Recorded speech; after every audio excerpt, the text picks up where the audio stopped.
Assalamualaikum warahmatullahi wabarakatuh. Selamat malam, salam sejahtera untuk kita semua. Saya ucapkan banyak terima kasih kepada peserta yang sudah join di webinar kita pada malam hari ini. Seperti yang teman-teman tahu, pada malam hari ini kita akan membahas tuntas mengenai gambaran karir dalam area psikologi klinis. Nah, sebelum kita mengetahui gambaran karir dalam psikologi klinis ini apa aja, kita harus tahu dulu dong psikologi klinis itu apa dan nanti prospek kerjanya ke depannya itu seperti apa. Nah, dalam sesi webinar kita pada malam hari ini itu bakalan dikemas secara menyenangkan oleh pemateri kita, yaitu Bapak atau Mas Adip Astrori, MC Psikologi, MC Psikolog. Nah, beliau adalah salah satu konsultan di Lembaga Kemanusiaan Internasional. Beliau juga adalah mahasiswa lulusan tahun alumni 2002. Nah, untuk mempersingkat waktu, saya langsung persilahkan kepada sebelumnya saya ucapkan selamat datang kepada Bapak Humada, dan selanjutnya saya persilakan Bapak Humada untuk membuka acara terlebih dahulu. Oke, Assalamualaikum warahmatullahi wabarakatuh. Apakah sudah jelas? Ya, Waalaikumsalam warahmatullahi wabarakatuh. Baiklah, Kurang jelas. saya ucapkan terima kasih sebanyak-banyaknya kepada Mbak Dinda karena telah membantu acara ini ya sebagai moderator.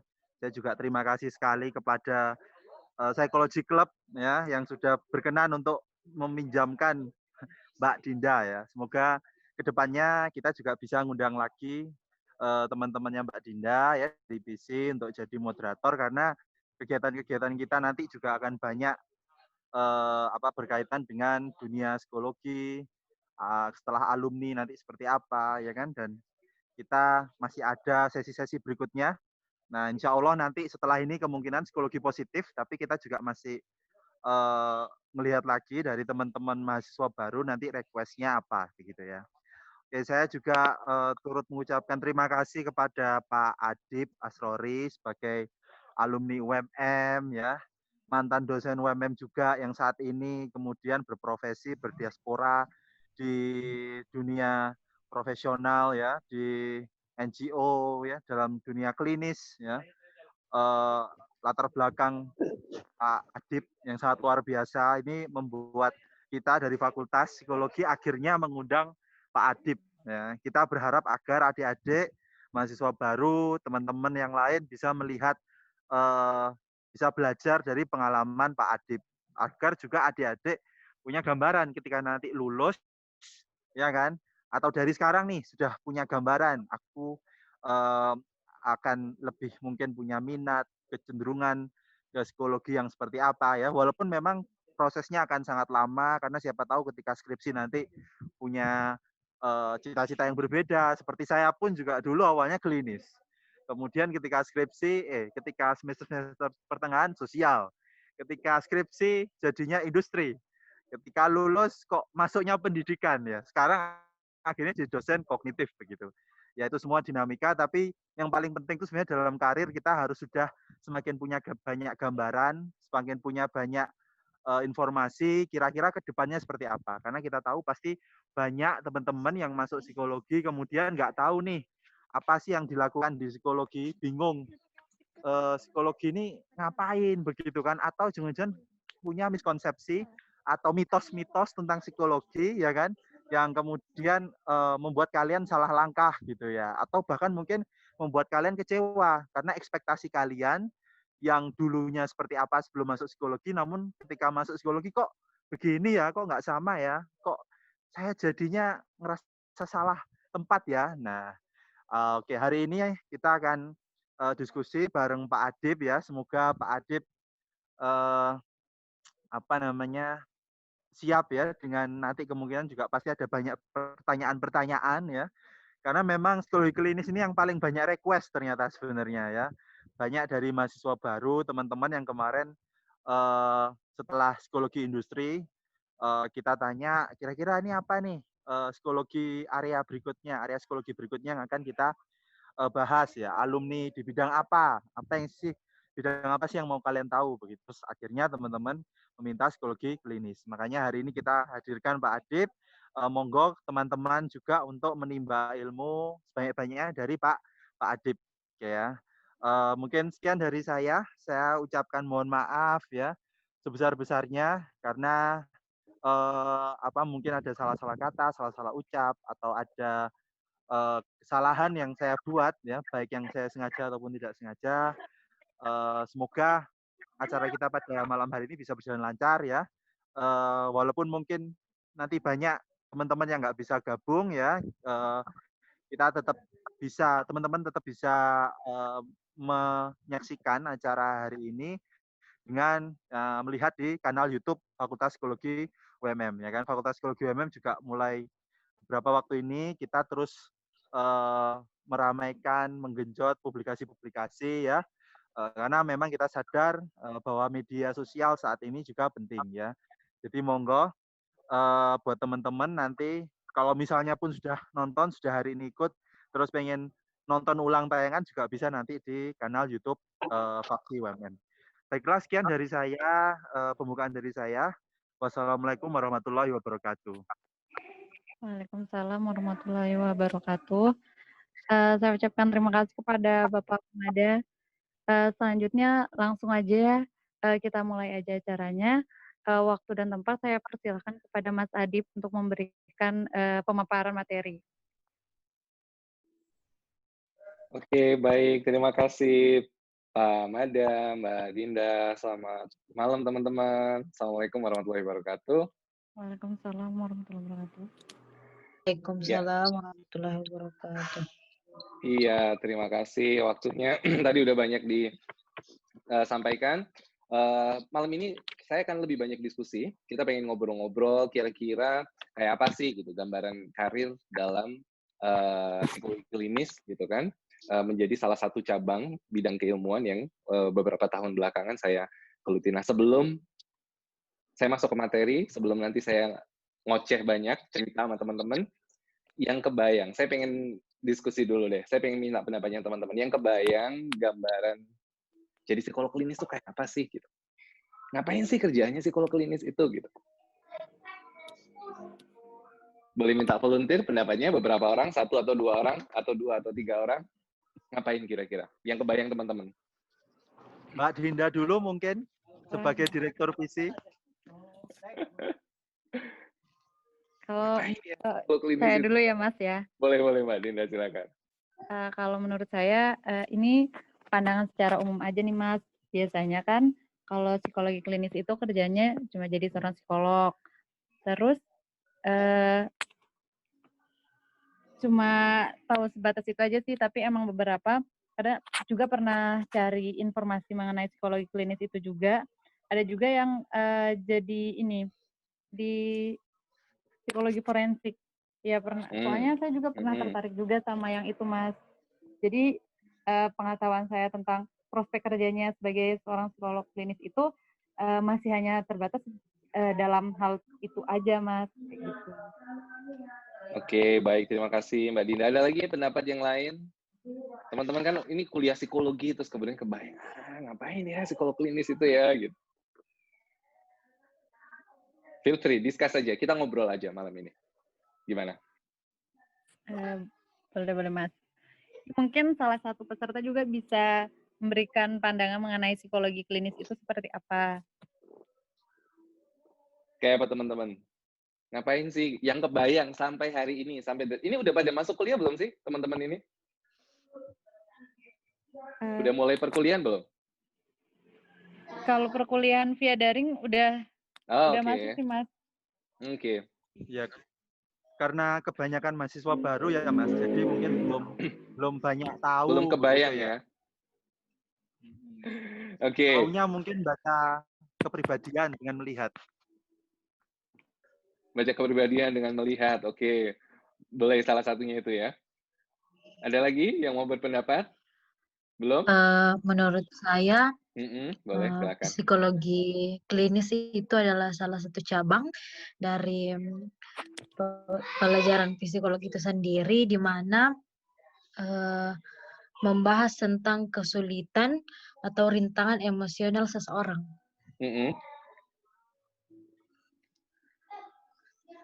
Oke, ya, cabangnya ilmu psikologi, salah satunya adalah psikologi klinis. Oke, nah, Ya. saya akan kasih gambaran lebih praktis ya. Teman-teman boleh buka HP-nya atau laptop, kalau kerja dari laptop. Silahkan masuk ke Mentimeter, www.mentimeter.com. Saya pengen minta pendapatnya teman-teman. Kira-kira setelah nanti saya lulus sarjana psikologi itu, kerjaan seperti apa sih yang kebayang gitu?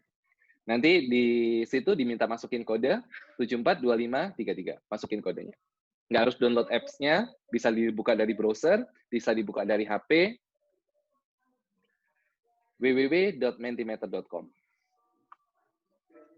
Ketik aja di sana, tulis di sana, masukin kodenya nanti. 742533. Kira-kira setelah nanti saya lulus jadi sarjana psikologi, saya mau kerja apa ya? Mau jadi apa ya saya ini ya? Karena asumsinya biasanya secara umum ketika mahasiswa-mahasiswa ini masuk pendidikan kedokteran, sarjana kedokteran, ya, hampir sebagian besar mereka ini pengen jadi dokter atau bisa lebih dari 50%. Mereka jadi dokter. Tetapi mereka-mereka yang kuliah psikologi itu tidak semuanya memiliki kesempatan untuk menjadi psikolog. Karena jadi psikolog itu nggak cuman butuh knowledge, nggak butuh pinter aja. Tapi di situ di dalamnya kan butuh nih skill, butuh kemampuan, keahlian bagaimana kita memahami kondisi psikologis si klien ketika kita benar-benar berinteraksi dengan mereka. Jadi saya pengen tahu nih, setelah 3,5-4 tahun lagi saya lulus, ini kita ini ya berimajinasi dulu. Saya pengen jadi apa ya gitu? Pekerjaan seperti apa sih yang kebayang buat saya, yang bakalan saya lakukan? Masuk di sini. Ini anonimus, jadi saya juga nggak akan tahu respon itu dari siapa. www.mentimeter.com. Masukin kodenya 742533. HRD boleh, HRD, konselor, psikiater, apa lagi ya? Konselor. Mungkin besar kayaknya pengen jadi HRD nih. Wah, mantap. Psikolog, konselor. Ya, HRD ini. Respon terbesarnya HRD. Ada lagi yang masih mau berpendapat? Sepertinya sudah, Mas. Sudah? Oke. Separuh udah nih. HRD, oke. Ada yang pengen lanjutin S2, ada yang HRD. Oke, next. Dari kerjaan yang udah dibayangin, ya, kira-kira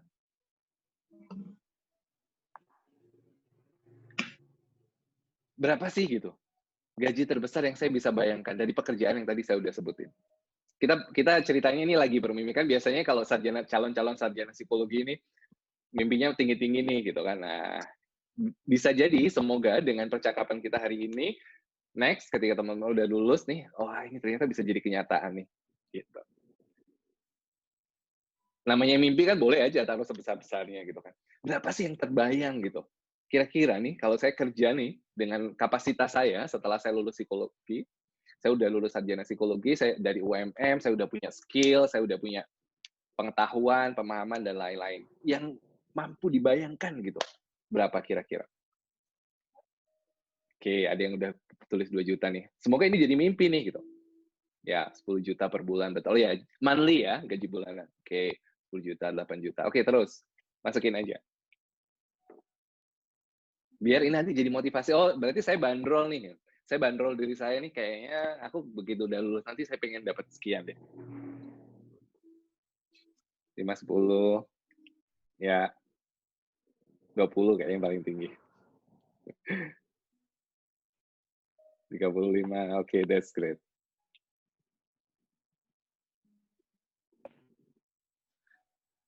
Ini 10 atau 100 ya? 1, 2, 10. Oke. 2 lagi 2 atau 3 lagi deh. Baru 12 nih. Baru 12 respon. 48, 8, 10, 35. Oke, terbesarnya 35 ya. Oke, saya bungkus terbesar 35. Ada lagi yang lebih besar? Oke, iya 35. Oke. Nah, jadi tadi sebagian besar kayaknya pekerjaan teman-teman pengennya jadi HRD. Kemudian ketika saya nanti punya mimpi nih gitu, ini silahkan keep in your mind. Jadi silahkan disimpan nih dalam benaknya teman-teman. Oke, berarti nanti setelah saya lulus, kira-kira saya harus bisa dapat segini. Kenapa? Mau tidak mau, karena sebagian besar orang biasanya logically, saya berpikir logis saja. Karena biasanya teman-teman begitu udah selesai pengen kerja dan lain-lain. Gitu. Sehingga ini bisa jadi patokan nih buat kita. Oh berarti kalau saya pengen dihargain sekian, skill apa yang saya bisa penuhi, skill apa yang bisa saya kerjakan, yang benar-benar saya kejar nih in the end of my study, di akhir masa studi saya. Gitu. Nah, ketika saya bicara soal, saya share yang ini, saya hentikan, saya ganti ke PowerPoint. Nah, ketika saya bilang soal psikolog dalam konteks humanitarian atau pekerjaan kemanusiaan, yang terbayang, kerjaan kemanusiaan itu ngapain sih gitu? Kerja sukarela atau gimana? Ini ada kemanusiaan gitu. Kayak apa sih gitu? Apa cuma volunteer, sukarelawan gitu, atau ngapain ya?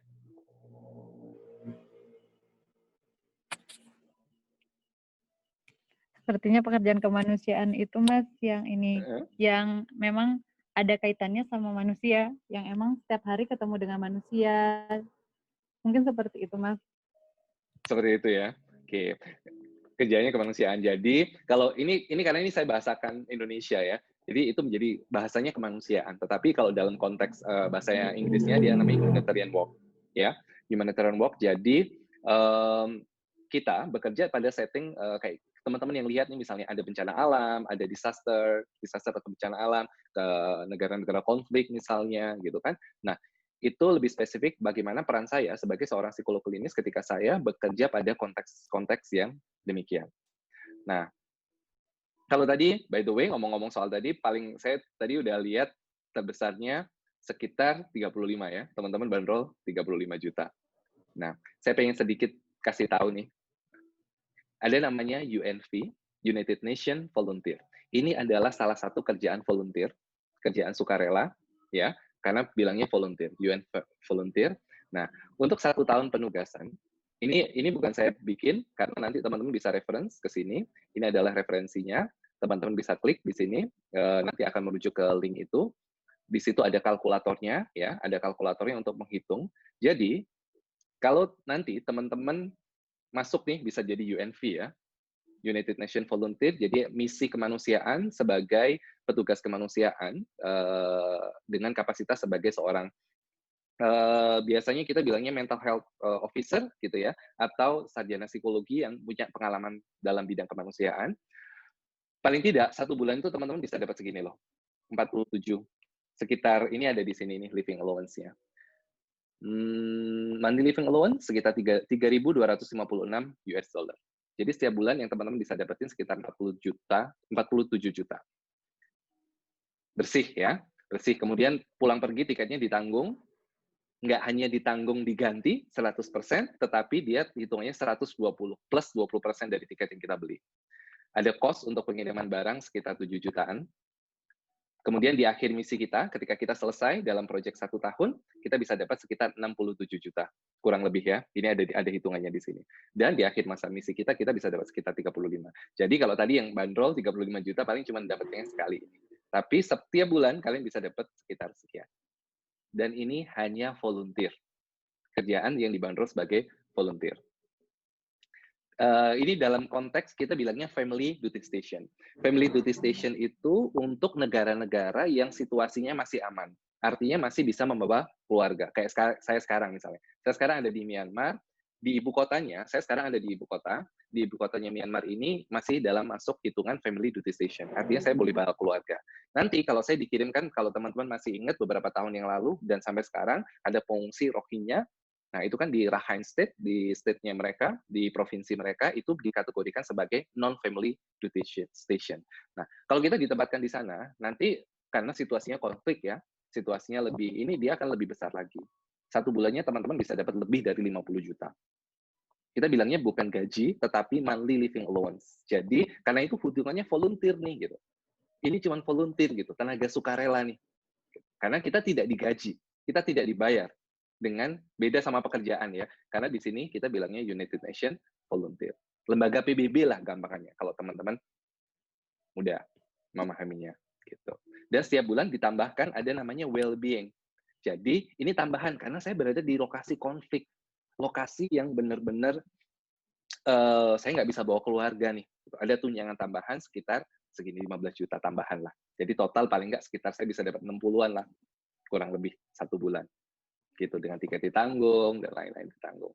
Gitu. Itu kalau saya ditempatkan di tempat yang saya nggak bisa bawa keluarga nih. Ditambah plus ada satu namanya RNR, Rest and Relax. Rest and Relax ini, jadi Mas Mada mungkin saya nanti bisa dibantu ya, karena sudah saya kasih co-host, jadi yang misalnya ini tolong dibantu mute ya. Siap. Yang baru join, terus kalau misalnya tiba-tiba keluar suaranya, tolong dibantu mute. Biar saya nggak ngecekin ke partisipannya. Nah, itu gambaran awalnya, kaitannya sama kerjaan volunteer nih, volunteer sukarela. Nah, ini beberapa yang saya pernah lakukan sampai hari ini. Di tahun, kalau teman-teman masih ingat, tahun 2015 ada krisis perairan Andaman, jadi ada pengungsi Rohingya yang terdampar di Indonesia. Nah, itu saya menjalankan program kesehatan mental bagi mereka sebagai seorang psikolog klinis. Nanti pakai apa pekerjaannya, saya akan kasih beberapa gambaran. Kalau teman-teman masih ingat, ada PD Jaya 2016, ada gempa di sana, bagi yang teman-teman asalnya dari Aceh, di sana ada gempa, nah, saya juga ada di sana waktu itu untuk memberikan respon emergensi. Kemudian yang baru-barusan 2 tahun yang lalu di Nusa Tenggara Barat 2018 di gempa di Lombok, ini saya juga terlibat di sana dengan beberapa organisasi kemanusiaan. Misi terakhir saya sebelum yang sekarang di South Sudan atau di Sudan Selatan 2019, respon emergensi juga, itu misi emergensi terpanjang sepanjang sejarah. Nih, terakhir sekarang saya ada di Myanmar untuk menjalankan program kesehatan mental di negara ini sebagai seorang psikolog klinis. Nah, kayak apa sih gitu kerjaannya psikolog klinis itu? Nih, salah satunya. Kalau teman-teman di Malang kenal ada namanya Sadar Hati. Ya, Sadar Hati itu adalah lembaga kemanusiaan, kita bilangnya NGO atau LSM, lembaga swadaya masyarakat.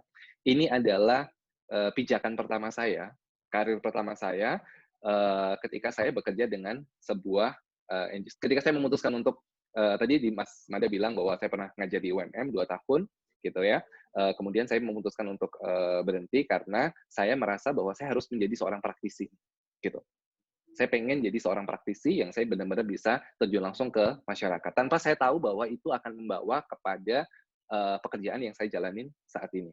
Gitu. Saya jalanin aja. Pokoknya saya suka aja. Karena saya suka bekerja dengan masyarakat, saya kerja dengan sosial gitu kan, pekerjaan-pekerjaan kayak gitu. Nah, saat itu kita menjalankan program untuk pencegahan HIV/AIDS. Posisi saya saat itu tidak spesifik sebagai seorang psikolog klinis, karena saya hanya sebagai program manager. Jadi, managing program, memanage jalannya program pencegahan HIV/AIDS itu. Termasuk edukasi ke masyarakat, nih kalau teman-teman lihat fotonya ini kan ke masyarakat, berikan edukasi terkait isu-isu pencegahan HIV/AIDS, termasuk saya mensupervisi, karena saya sebagai seorang psikolog klinis, level saya lebih tinggi ya, sehingga di sana ada konselor nih, kayak misalnya teman-teman yang sekarang suka nih, mulai suka pengen kerjaan-kerjaan yang volunteer nih, bisa masuk ke sana, kemudian dia akan jadi konselor adiksi, bekerja dengan para pecandu nafsa nih. Nah, mereka bekerja di bawah supervisi saya, termasuk sama pemerintah, ngomongin soal isu-isu pencegahan HIV/AIDS kayak gitu. Nah, setelah selesai dengan Sadar Hati, ternyata di situ membuka peluang buat saya bahwa oh ya ternyata sebagai psikolog itu kerjaannya nggak cuman di ketemu klien aja gitu. Kerjaannya nggak cuman ngasih sesi-sesi konseling atau psikoterapi gitu kan. Ternyata ada loh pekerjaan yang lebih menarik dalam bidang kemanusiaan.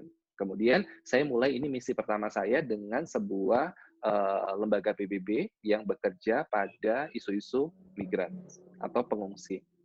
Jadi kalau teman-teman beberapa tahun atau bahkan sampai sekarang masih melihat nih ada orang-orang dari luar, kayak misalnya dari Afghanistan, dari Syria, gitu kan, dari Rohingya, Myanmar, Bangladesh, kayak gitu-gitu, mereka kan ke Indonesia untuk mengungsi karena negara mereka tidak aman, negara mereka berkonflik, negara mereka berperang nih, gitu. Nah, kebayang kan ketika mereka pergi dari negaranya, kemudian mereka transit di Indonesia, yang notabene itu bukan negaranya, sehingga membuat kondisi psikologis mereka sangat-sangat terdampak nih. Nah, apa yang saya lakukan? Pertama pasti, yang jelas saya akan mengidentifikasi tentang kebutuhan mereka. Tetapi saat itu pun peran saya nggak memberikan layanan langsung nih, karena biasanya kalau kita bekerja dalam konteks kemanusiaan itu sangat-sangat jarang gitu. Ketika saya berperan sebagai seorang psikolog klinis itu yang saya kasih layanan langsung. Ketika itu udah last option lah gitu. Karena saya biasanya lebih banyak ngomongin soal programmer gitu. Program kesehatan mental kayak gitu. Bagaimana kita mengimplementasikan program itu kepada masyarakat. Kita kasih rujukan, misalnya ada beberapa yang mengalami gangguan psikologis atau pasca trauma nih dari tempat mereka yang sebelumnya nih. Nah, kita rujuk ke layanan psikologi yang ada di sana. Gitu.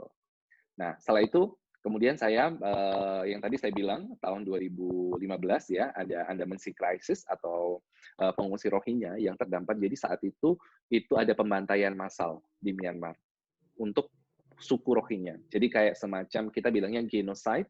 Jadi genocide itu adalah pemusnahan sebuah etnis tertentu.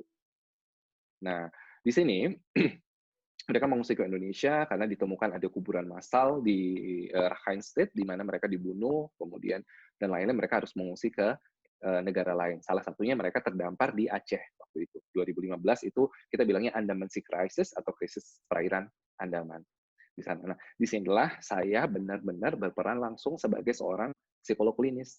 Bagaimana saya mengidentifikasi kondisi psikologis mereka. Karena mereka berhari-hari di laut. 2-3 minggu mereka itu di atas laut ya, mereka nggak bisa makannya terbatas sekali, bahkan air itu pun nggak ada gitu kan, benar-benar semuanya itu terbatas, dan begitu mereka sampai di darat gitu mereka benar-benar dehidrasi, kemudian mereka butuh kebutuhan dasar kayak makan, tempat tinggal gitu kan, kesehatan gitu kan.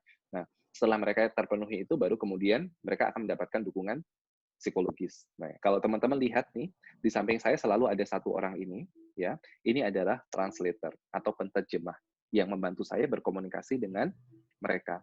Karena si pengungsi Rohingya ini, mereka nggak bisa bahasa Inggris. Gitu. Sehingga ketika saya memberikan sesi, ketika saya bertanya kepada mereka bagaimana kondisi psikologis mereka, apakah ada dampak psikologis pasca trauma yang terjadi pada mereka, itu saya harus dibantu oleh mereka. Gitu. Baru ketika saya udah pahamin, oh ternyata sebagian besar mereka menunjukkan tanda-tanda awal, kita bilangnya PTSD atau Post Traumatic Stress Disorder. Mungkin belum sampai pada Post Traumatic Stress Disorder, karena mereka dalam masa akut nih, kita bilangnya ASD, Acute Stress Disorder. Nah, kemudian kita identifikasi, kemudian kita bikin sesi-sesi individual, misalnya ketemu mereka secara individu, dalam ruang konseling, kemudian kelompok, misalnya ini kita bilangnya psikoedukasi ya. Psikoedukasi, memberikan pemahaman kepada mereka, karena Rohingya ini mereka memiliki pemahaman terhadap dimensi psikologis yang sangat-sangat buruk. Mereka nggak paham sama sekali. Bahkan pernah ada suatu ketika mereka bilang bahwa, oh ternyata ada ya penyakit yang bisa disembuhkan hanya dengan ngobrol-ngobrol. Gitu. Padahal maksudnya, oh ternyata ada loh, kita bisa konseling. Mereka cuma mau bilang, tapi mereka nggak tahu bahwa itu adalah konseling. Kayak gitu. Ternyata ada loh penyakit yang bisa disembuhkan hanya dengan ngobrol-ngobrol. Maksudnya itu penyakit mental, gitu. Kondisi psikologis mereka, gitu. Jadi saat ini yang benar-benar saya bekerja sebagai seorang psikolog klinis dalam konteks yang implementer gini. Artinya saya benar-benar mengimplementasikan secara langsung layanan psikologi klinis ke dalam kelompok-kelompok itu. Nah, kemudian setelah itu saya masuk ke dalam yang tadi teman-teman saya sudah sampaikan 2018 di Lombok ya. Sorry, masih dengan organisasi yang sama. PMI kasih pelatihan terkait dengan kesehatan mental. Jadi kita bekerja, kalau yang tadi di pekerjaan saya yang sebelumnya, saya lebih banyak benar-benar memberikan layanan langsung kepada pasien atau kepada pengungsi. Ya, kali ini dengan pengalaman yang saya udah punya nih, nah, gimana saya bisa kita bilangnya empowerment atau pemberdayaan. Karena saya nggak selamanya di sana. Biasanya misi-misi emergency itu pendek, antara 3 sampai 6 bulan. Paling lama di tempat saya yang tadi saya ceritakan sebelumnya, di Aceh itu, saya bisa 1 tahun 1 bulan. Karena itu agak panjang durasinya. Biasanya misi-misi emergency itu jangka pendek, 3 sampai 6 bulan. Nah, mempertimbangkan kondisi yang cukup pendek ini, maka kita harus benar-benar memberdayakan masyarakat lokal agar mereka mampu berdaya. Bagaimana mereka mampu memberikan layanan psikologis dasar nih. Kayak misalnya, mungkin belum konseling, hanya sebatas dukungan emosional, misalnya. Kayak gitu. Jadi kita latih mereka, volunteer-volunteernya PMI ini, agar mereka mampu memberikan layanan kepada masyarakat, termasuk ada kendala bahasa. Karena di daerah-daerah terpencil itu, mereka lebih nyaman, mereka lebih enak kalau mereka berbicara dalam bahasa lokal, bahasa Sasak di sana. Gitu. Karena ada beberapa istilah-istilah dalam psikologi yang ekspresi-ekspresi emosi itu, ketika itu diterjemahkan itu nggak pas. Gitu. Sehingga saya harus melatih orang-orang lokal dalam bahasa Indonesia agar mereka mampu mengekspresikan emosinya dengan tepat. Kayak misalnya nih, sebagai seorang Jawa nih, saya punya istilah namanya nelongso, ya kan? Ketika kita benar-benar yang ngerasa sedih, kecewa sekali gitu kan, kita bilang nelongso gitu. Nelongso itu kan tidak hanya sebatas kecewa, tetapi rasa kecewa yang sangat mendalam, kayak gitu. Nah, ada kosakata-kosakata lokal itu, makanya kenapa penting bagi kita ketika kita bekerja dalam konteks-konteks ini untuk benar-benar memahami budaya lokal itu, agar karena ilmu psikologi itu kan dari barat. Gitu. Ilmu psikologi itu dari barat, sehingga ketika itu kita implementasikan dalam komponen budaya-budaya tertentu itu agak sedikit, khususnya timur ya, di budaya ketimur itu agak sedikit bertentangan. Sehingga kita harus benar-benar menemukan apa sih nilai lokal, apa sih mengekspresikan gitu, perasaan-perasaan tertentu. Kayak misalnya pengungsi Rohingya, mereka cuma punya istilah namanya Shanti lagi and Oshanti lagi. Feeling good and feeling bad. Cuman itu aja yang dia punya. Mereka tidak kenal namanya kecewa, mereka tidak kenal namanya cemas, mereka tidak kenal namanya takut. Nggak ada dalam kosakata bahasa mereka itu nggak ada. Gitu. Sehingga itu yang jadi salah satu kekhasan bagaimana kita sebagai tenaga profesional kesehatan mental itu mampu membahasakan ke dalam bahasa yang mudah dipahami oleh masyarakat lokal setempat.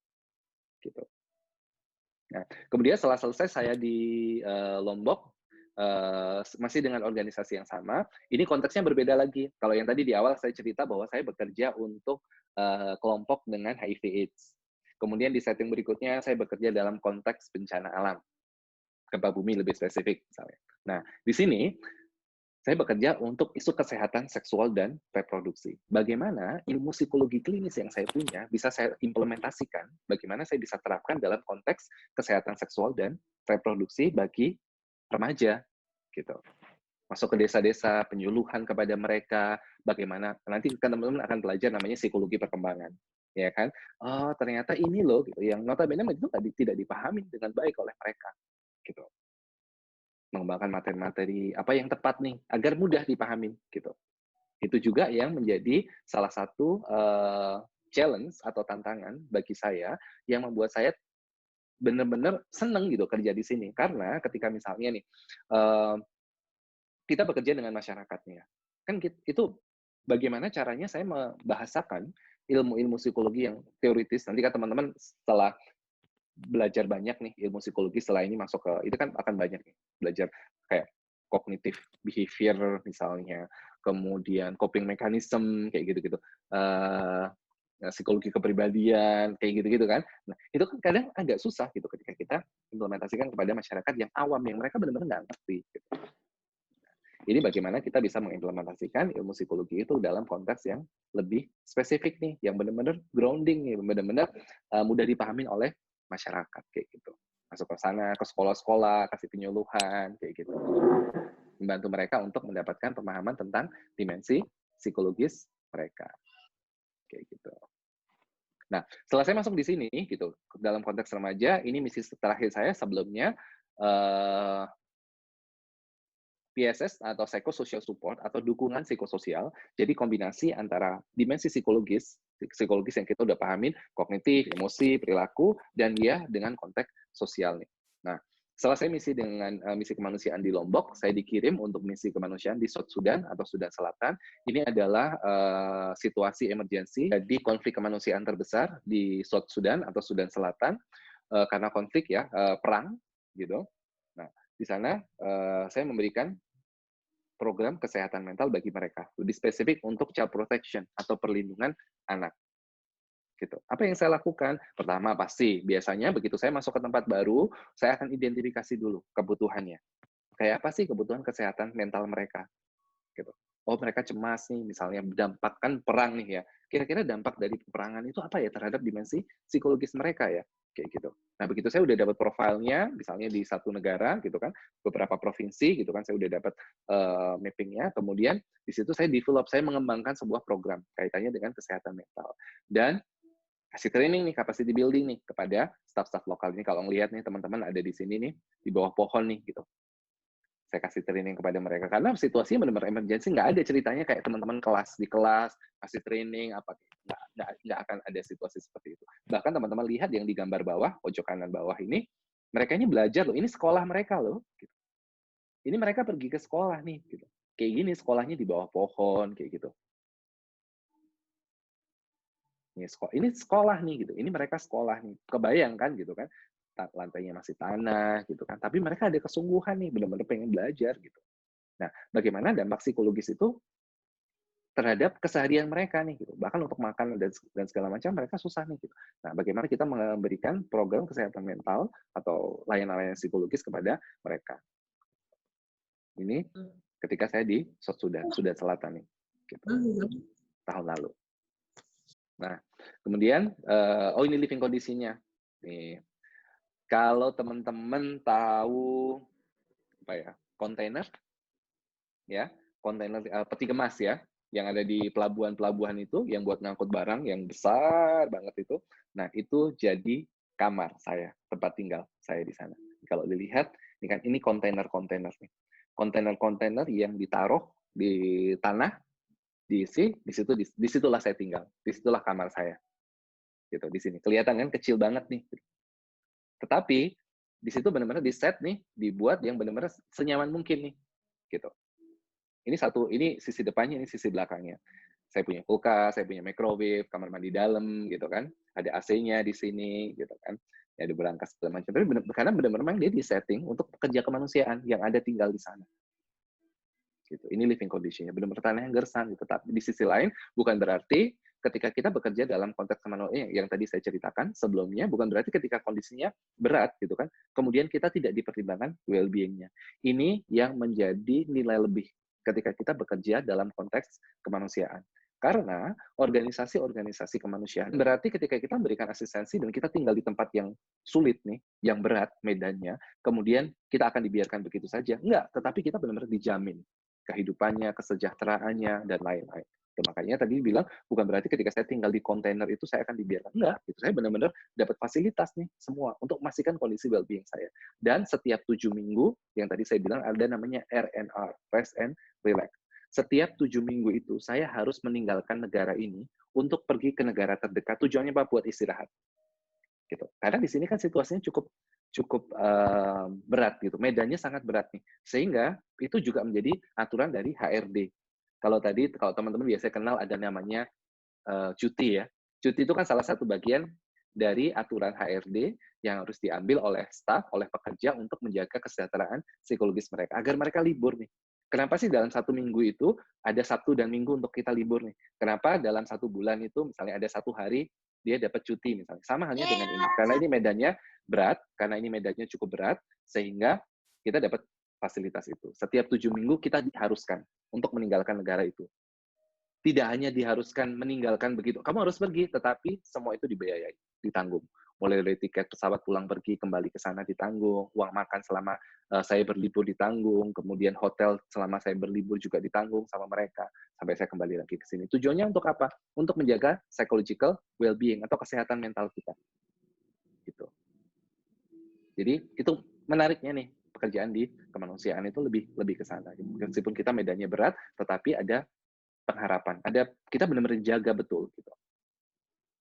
Nah, nanti salah satu bagian dari ilmu psikologi klinis ya.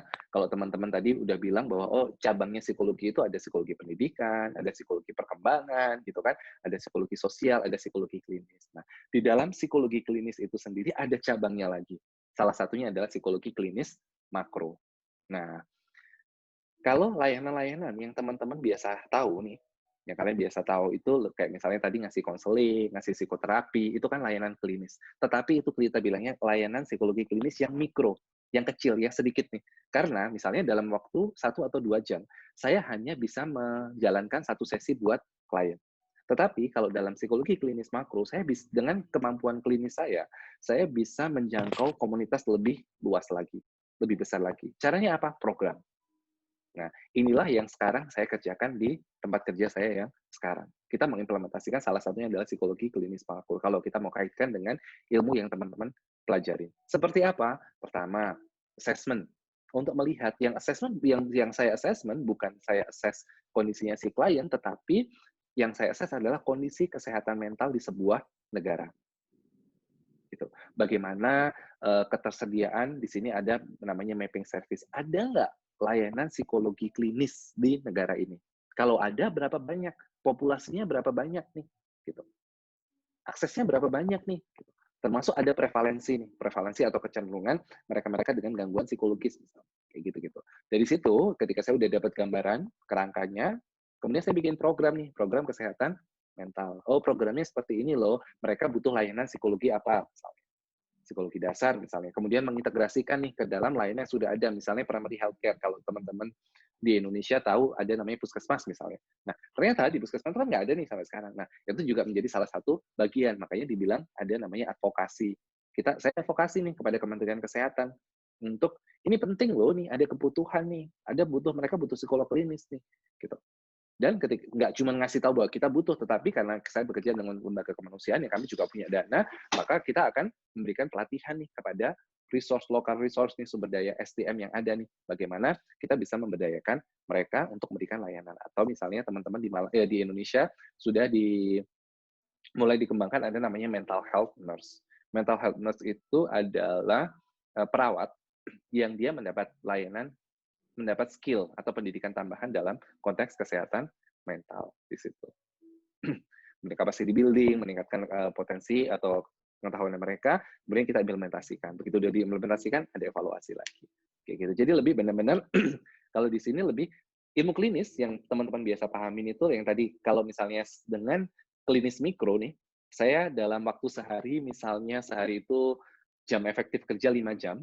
5 jam itu mungkin kalau saya mengerjain sesi dengan klien, mungkin saya hanya dapat 2 atau 3 klien maksimal dalam 1 hari. Tapi kalau di sini dengan klinis makro itu dengan skill atau dengan potensi psikologi klinis yang saya punya, saya bisa mendapatkan cakupan yang lebih besar lagi, masyarakat yang lebih luas lagi, kayak gitu. Gitu. Ini yang sekarang dikerjakan. Tertarik dengan kerjaan kemanusiaan? Nih, kunciannya ada di sini. Field experience, academic, degree. Nah, bekerja dengan yang tadi saya sebutkan, kan saya udah ceritakan beberapa konteks. Ada konteks HIV/AIDS, ada konteks remaja, kesehatan seksual dan reproduksi, pengungsi, disaster atau bencana alam, negara konflik, gitu ya. Nah, kita bekerja di pekerjaan kemanusiaan itu yang membuat kita dihargai mahal, ya, yang tadi udah saya ceritakan di awal, itu gambaran untuk volunteer aja, biar teman-teman kebayang nih, berapa kalau Pak Adi bilang dihargai mahal, seberapa mahal sih? Gitu. Apa sih yang dihargai mahal di sini? Field experience atau pengalaman kita dibandingkan dengan akademik, gitu, akademik degree misalnya. Yang membuat kita mendapatkan penghargaan yang mahal, yang membuat kita mendapatkan gaji yang lebih mahal, yang membuat kita mendapatkan nilai atau level yang lebih tinggi itu adalah pengalaman kita. It doesn't matter. Nggak peduli kalian mau master atau doktor. Atau bahkan cuma S1 psikologi.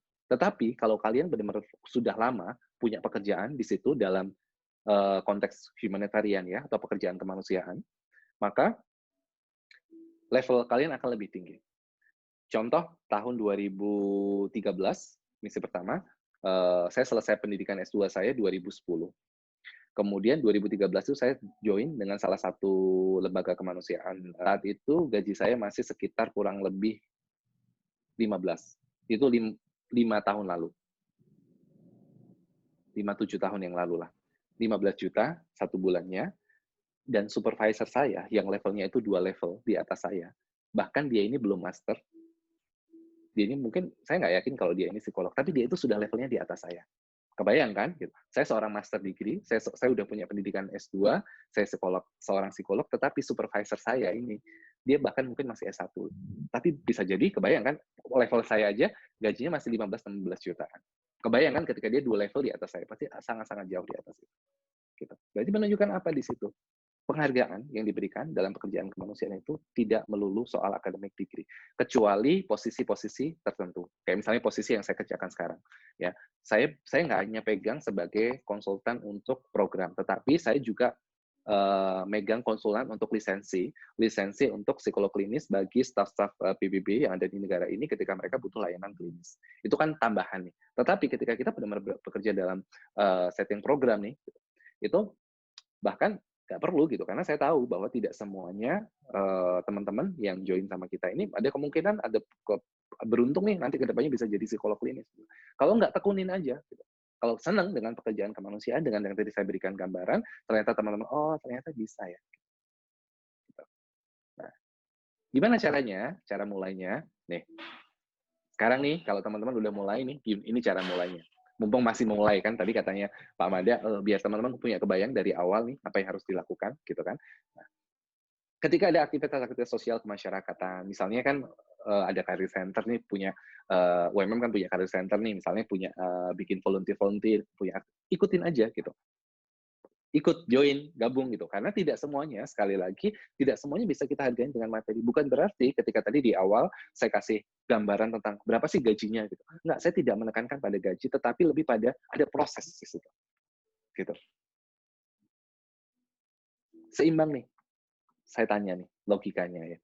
Kalau saya melulu selama studi, saya di kampus terus setiap hari saya kuliah, ngerjakan PR, ngerjakan tugas, saya belajar tekun setiap hari, setiap semester, saya dapat IPK di atas 3.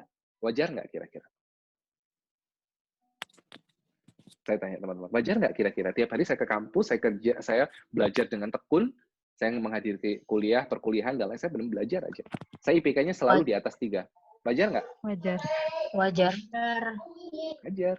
Tapi, ya, kalau saya misalnya, saya ini rajin belajar tekun gitu kan, plus saya aktivis BEM, saya asisten lab, saya join sama career center, banyak kerjaan-kerjaan yang saya ikutin, aktivitas-aktivitas kemahasiswaan, tapi saya tetap bisa jaga IPK saya. Luar biasa nggak kira-kira? Luar biasa, Mas. Nah, logikanya seperti itu. Karena itu yang menjadi bekal yang nanti ketika kalian mulai pekerjaan. Kalau misalnya kalian hanya belajar pada potensi akademik aja, nanti ketika misalnya interview kerjaan, setelah selesai akan interview kerjaan, minimal ada beberapa pekerjaan-pekerjaan tertentu, misalnya mencaratkan IPK-nya minimal 3. Kalian IPK-nya 3,5. Tetapi dilihat dari CV-nya, oh ya wajar, dia nggak ada aktivitas kemahasiswaan kok. Gitu. Dia nggak ikut BEM, dia tekun aja belajar. Ya wajar kalau dia dapat IP 3,5. Tapi akan sangat-sangat luar biasa kalau dia IP-nya misalnya 3,5, nggak usah 3,5, 3,3, 3,4 misalnya IPK-nya.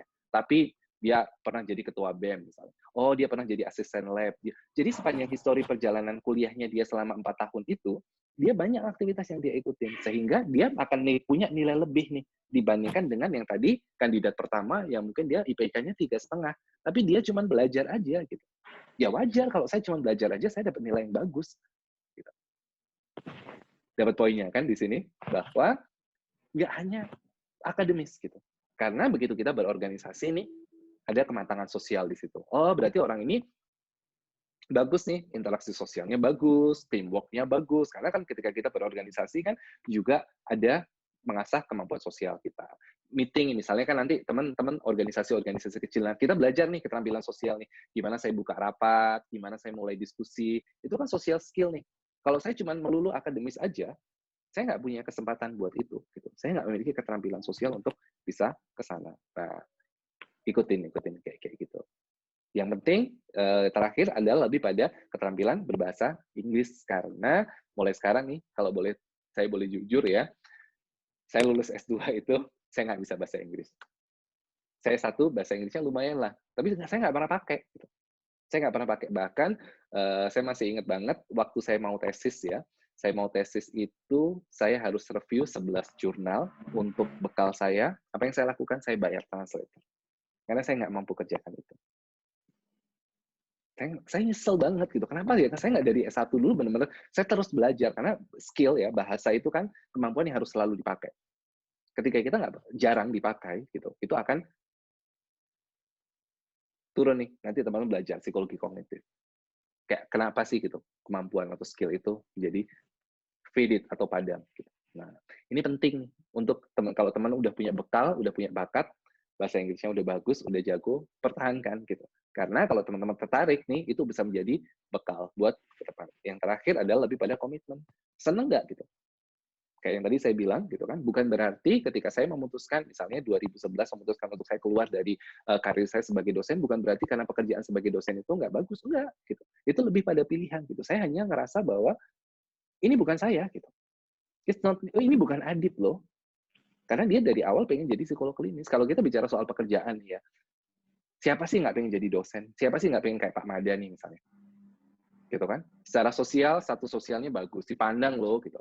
Jadi dosen. Bahkan saya 2-3 tahun pertama itu saya masih di blaming. Saya masih selalu disalahkan oleh orang tua saya. Karena papa saya adalah seorang guru, kami dari kalangan akademis, dan bagi mereka pekerjaan dosen itu pekerjaan yang top banget, luar biasa. Gitu. Siapa sih nggak pengen gitu kan? Tetapi apa yang saya lihat bahwa, Pak, ini bukan yang saya pengen gitu. Saya dari awal ya, kalau tadi Pak Amanda bilang ada beberapa fase di mana pindah-pindah nih. Ada minatnya. Awalnya saya pengen jadi klinis, kemudian di tengah-tengah saya jadi sosial nih. Akhirnya skripsi saya jadi industri nih. Nah, saya orang yang cukup dalam tanda kutip lebih komitmen ya. Jadi dari awal saya pengen belajar psikologi itu, saya memang benar-benar dari awal saya udah set, saya pengen jadi psikolog klinis. Sehingga saya benar-benar lurus nih gitu. Selama perkuliahan saya kuliahnya benar-benar saya fix, saya pengen jadi psikolog klinis. Dan orang tua saya udah janji, memang kalau kamu bener, kamu dapat nilai bagus, setelah lulus kamu langsung ambil master. Itu pada nilai lebih ya. Kebetulan saya dapat peluang, saya dapat kesempatan untuk lanjut studi sebagai magister profesi untuk ngambil gelar psikolog klinis. Kalau toh tidak gitu. Tadi saya bilang gitu, ada kesempatan nih gitu. Dengan pekerjaan kemanusiaan itu bisa loh. Saya bisa, bahkan supervisor tadi yang saya cerita, supervisor saya itu bahkan levelnya di atas saya dan dia mungkin bukan master. Hanya apa, dia punya pengalaman yang lebih lama dari saya. Di bidang apa? Di bidang kemanusiaan. Komitmen nih. Gitu. Follow your passion. It will lead to your purpose. Ikutin aja passion-nya. Kalau teman-teman ngikutin passion-nya, itu akan bawa teman-teman ke sana. Yang nanti teman-teman pengen capai nih. Gitu. Ini beberapa referensi, nanti teman-teman bisa klik, yang tadi saya bilang UNV, itu ada di sini, teman-teman ada bisa klik. Nah, di atasnya United Nations Volunteer itu ada namanya YPP, Young Professional Program. Young Professional Program ini tidak setiap tahun ada, jadi ini dikhususkan buat anak-anak muda yang top banget. Gitu.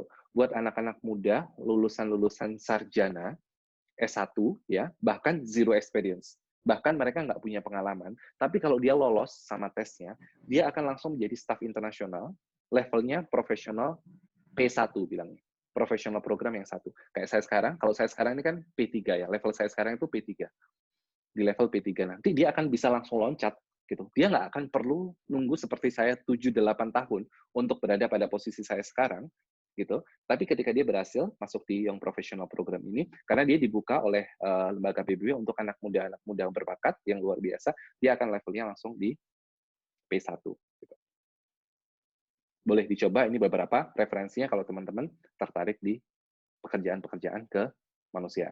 Oke, that's all yang saya bisa sharing. Kalau misalnya ada yang mau ditanyakan ke depannya, kita mau in touch dan lain-lain, ini adalah kontak saya bisa di Instagram, Skype, dan Line. Ini ID saya. Ini misi terakhir saya di South Sudan kemarin. Oke, saya kembalikan Mbak Dina. Kalau ada yang mau ditanyakan, mau didiskusikan, kayaknya saya lihat ada chat nih. Ya. Baik, terima kasih Mas Adit. Ya. Selanjutnya saya persilakan kepada teman-teman yang ingin bertanya. Saya buka sesi tanya-jawab sekitar untuk sesi pertama. Silakan 3 penanya terlebih dahulu. Ini kayaknya udah ada di chat box ya. Saya baca ya. Dari Muhammad Alifa ini Alifan, semacam iya. psikososial? Iya, betul.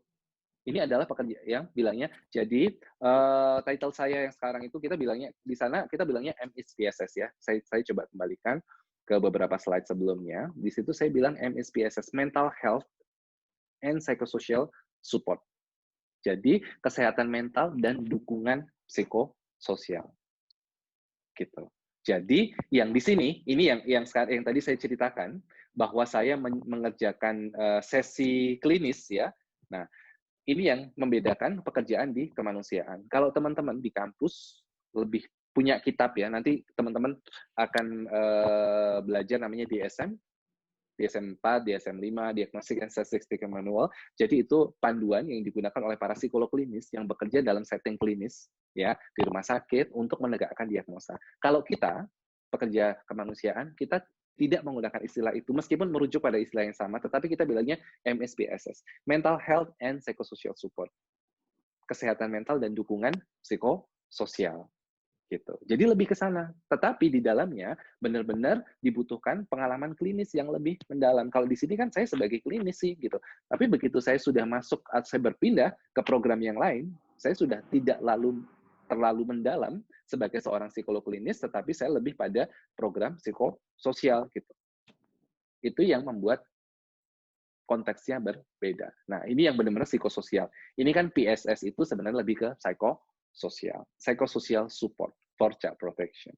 Jadi yang ditanyakan, ya ini adalah psikososial. Gitu. Tetapi benar-benar kita bicara soal program. Mungkin ini juga Mas. Tadi Mas Adip kan juga pernah menyinggung tentang psikologi, macam-macam psikologi, ada psikologi sosial, psikologi klinis. Mungkin bisa dijelaskan mengenai perbedaan apa sih psikologi sosial sama psikologi klinis. Kan bisa kita lihat nih, kalau sebetulnya Mas Adip ini lebih, kalau dilihat secara umumnya, mungkin Mas Adip ini lebih ke psikologi sosialnya, tapi ternyata kan Mas Adip ini fokus ke klinis. Ya, betul. Jadi kalau psikologi sosial itu kan dia lebih lihat ke sosial kemasyarakatan. Kalau teman-teman nanti belajar kemarin kan katanya sudah dapat presentasi tentang psikologi industri ya. Bagaimana kita menerapkan ilmu psikologi dalam konteks industri dan organisasi. Bagaimana kita profiling ke karakter kepribadian seorang ketika dia dicocokkan dengan profesi-profesi tertentu misalnya. Kan nanti akan banyak dengan misalnya, oh saya udah beberapa kali tes untuk melamar pekerjaan tertentu nih, gitu ya. Ternyata saya gagalnya di psikotes nih, kayak gitu misalnya. Kenapa ya kayak gitu kan? Itu salah satu cabangnya psikologi industri. Bahkan kemarin saat misalnya ada beberapa posisi-posisi yang ternyata dia itu anak saya ini kreatif, ada keluhan nih dari orang tua, anak saya itu pinter loh, dia itu kreatif gitu, dia itu imajinasinya bagus, dia waktu prestasinya bagus gitu. Tapi kenapa ya dia nggak keterima loh di Astra? Oh, kenapa nggak keterima di Astra? Kenapa? Karena posisi yang dia lamar dia adalah sebagai operator, gitu. Operator mesin. Memang bagus nih organisasinya Astra, Honda, siapa sih nggak pengen masuk Astra, gitu kan? Tetapi posisi itu hanya sebagai operator mesin, gitu. Operator mesin ini dia nggak butuh orang kreatif. Kalau orang kreatif ditaruh sebagai operator mesin, dia akan bosen nih, dia akan jenuh, gitu kan? Nah, itu kan karakter nih.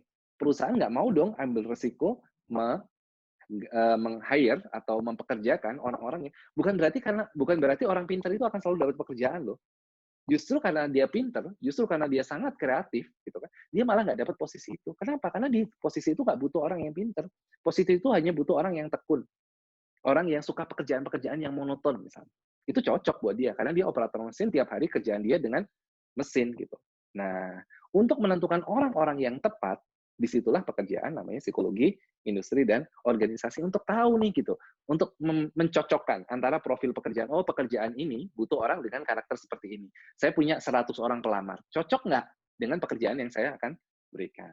Nah, itu adalah psikologi industri dan organisasi. Perkembangan misalnya, psikologi perkembangan kalau teman-teman kan udah paham nih, nanti pasti akan baca psikologi perkembangan. Ada anak-anak dengan kebutuhan khusus misalnya. Di sekolah-sekolah gitu kan, sekolah ABK misalnya, kaitannya dengan tugas-tugas perkembangan mereka, ada perkembangan yang terhambat nih, anak saya terlambat bicara ya, teman-teman lainnya rata-rata umur 1 tahun sekian, bahkan dia udah bisa bicara nih, tapi kenapa anak saya nggak bisa ya, kayak gitu. Nah, ketika ada kejanggalan-kejanggalan yang demikian itu masuk dalam psikologi perkembangan untuk mendapatkan pemahaman terkait dengan dimensi perkembangan seseorang. Sosial lebih ke komunitas nih, psikologi komunitas. Nah, dari semua itu yang saya kerjakan sekarang lebih ke psikologi klinis. Memang ini adalah sesuatu yang agak jarang dilakukan.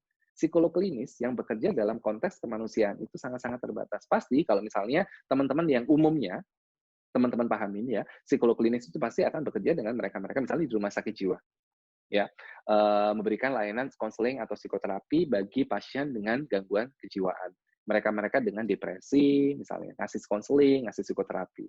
Ya, itu yang saya kerjakan juga. Tetapi konteksnya bukan di rumah sakit, konteksnya bukan di klinik, tetapi konteksnya di bidang kemanusiaan. Mereka ini depresi, mereka ini trauma. Traumanya kenapa? Karena konflik berkepanjangan, karena peperangan di negara mereka, karena bencana alam, disaster. Pasti mereka mereka mengembangkan gangguan-gangguan psikologis gitu. Dan gangguan psikologis yang dikembangkan pasca bencana atau pasca konflik, pasca peperangan, ini akan berbeda dengan gangguan psikologis yang dikembangkan oleh masyarakat kita yang ada di Indonesia, yang mereka tidak terpapar dengan situasi konflik kayak gitu. Nah, itu yang membedakan kekhasan spesialisasi yang saya miliki dengan psikolog klinis yang pada umumnya. Karena saya bekerja dalam beberapa konteks bidang kemanusiaan yang berbeda, tapi tetap peran saya sebagai seorang psikolog klinis. Itu juga yang menjadi challenge, gitu. Karena saya tetap maunya, saya agak strict minded gitu. Saya orangnya agak dalam tanda kutip kurang fleksibel ya. Saya harus benar kalau saya udah pengen sesuatu nih, gitu, saya harus tetap kejar apa yang saya pengen. Gitu. Sehingga itu yang membuat saya tetap bertahan sampai sekarang. Saya pokoknya maunya minded banget. Saya kalau kerjaannya nggak klinis, saya nggak akan ambil. Meskipun saya harus nunggu 3 atau sampai 6 bulan, karena pekerjaan salah satu challenge-nya adalah ketika kita bekerja dalam konteks humanitarian itu, kadang ada career gap, gitu. Loncat-loncat gitu. Ada kalanya 3 bulan saya harus nunggu project baru. Tetapi begitu kita udah punya pengalaman ya, experience, yang udah benar-benar cukup bagus lah, gantian sekarang. Kayak misalnya 2-3 tahun belakangan, gantian saya yang milih. Kalau sebelumnya, saya milih pekerjaan. Pekerjaan mana yang duluan, itu yang saya ambil. Kalau sekarang, gantian saya yang milih. Mana yang mau saya ambil. Gitu. Jadi biasanya, begitu proyek belum berakhir, saya udah kayak kemarin, saya mau kayak yang ini, South Sudan, begitu saya mau selesai, 1 bulan sebelum saya selesai, saya udah sign kontrak baru untuk pekerjaan baru saya di sini.